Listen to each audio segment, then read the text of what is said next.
こんにちは、ギターの上谷です。今回は付け爪についてお話しします。クラシックギターは爪で弾くのが主流なので、割れちゃうと困りますよね。今まで瞬間接着剤を使ったり、ネイルサロンに行ったり、いろいろ試してきたんですけど、付け爪も結構使えるって聞くので、今回は付け爪がどこまで実際に使えるのか検証してみました。後半では100均の付け爪も試しているので、ぜひ最後までご覧ください。まずは楽器屋さんとかギター専門店なんかで売ってるギタリスト用っていう付け爪を買ってみました。いろんなサイズが入ったセットがあったのでそれにしたんですけど、チップと粘着テープは別々になってました。で、割れちゃった爪なんですけど、最初にちょっと接着剤でね軽く補修してみたんですよね。でもその後さらに大きく割れちゃったので、諦めて付け爪ってことにしたんですけども、その接着剤がちょっと残っちゃって表面がザラザラしちゃってるんで、下地をきれいに整える、そのためにちょっとヤスリで削って表面を滑らかに整えました。接着剤の跡を取るのが結構めんどくさくて、ただ割れただけだったらここまでしなくてもいいんですけどね。これは100均で買ったヤスリなんですけども、これを使って割と丁寧に磨きました。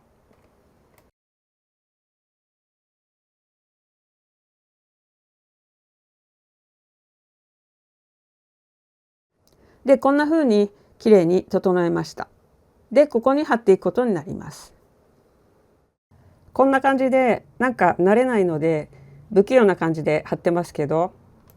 あとテープは爪に先に貼るのがいいのかチップに貼るのがいいのか迷ったんですけど、最初は爪に貼ってみました。でその後は、これは普段の爪の手入れと同じで、意外とチップも長いので長さを整えて、でちょうどいい長さに作っていって、でそれからその次はやっぱりこれは私は1200番の紙やすり使ってるんですけども、それできれいにね磨いてツルツルにして、そこら辺は普段の爪の手入れと同じで、自分の好みに仕上げていくっていう感じですね。で、実際に弾いてみたのでそれを聞いてみてください。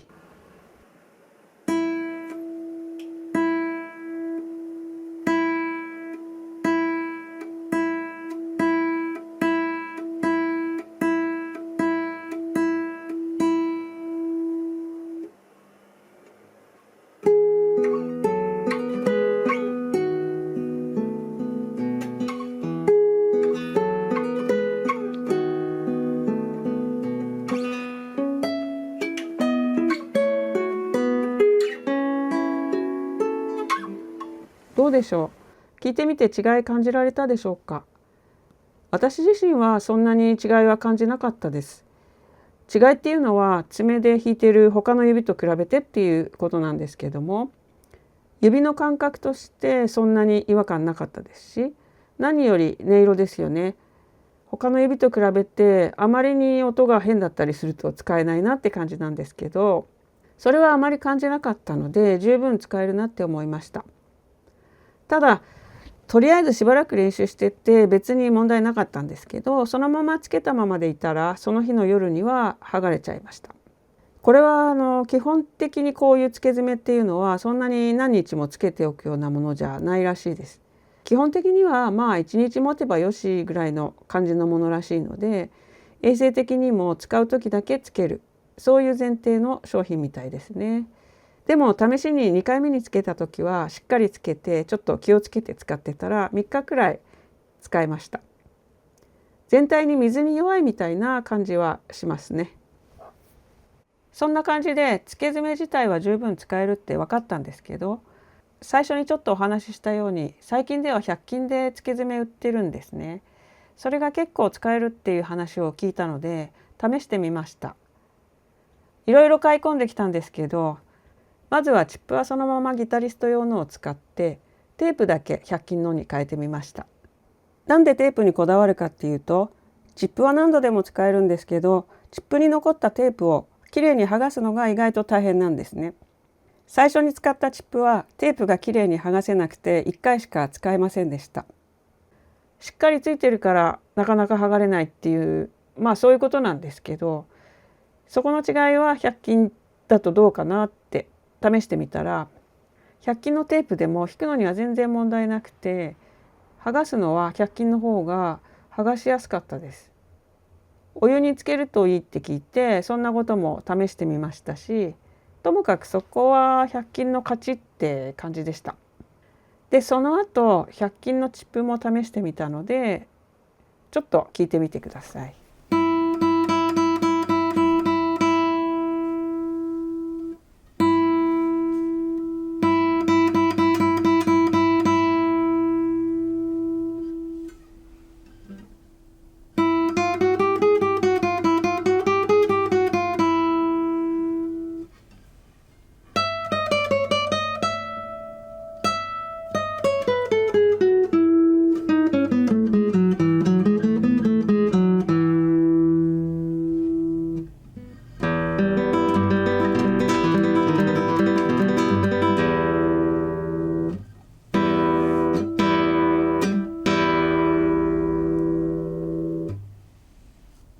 いかがだったでしょうか。私が実際に引いた感触としてはそんなに違わないなっていう感じでした。実際に触った感じとしては100均のチップの方がちょっと薄い感じなので、音色も全く同じではないです。違いはありました。ただそこは弦の違いと同じで好みかなっていうところですね。ただ薄いのでちょっと剥がす時に力がかかると少し変形したりとか、そういうことはあったので、それはギタリスト用のチップの方が丈夫だなっていう感じはしました。なのでそこはこだわる人は両方使ってみたらいいと思いますし、ただコスパはとてもいいので100均のものでも全然使えるなっていうのが今回の検証の結果でした。というわけで、私も今後は付け爪を積極的に使っていこうと思いましたし、皆さんの参考になれば嬉しいです。何かご質問やご感想などありましたらコメントの方にお書きください。ではまた皆さん、楽しいギターライフを。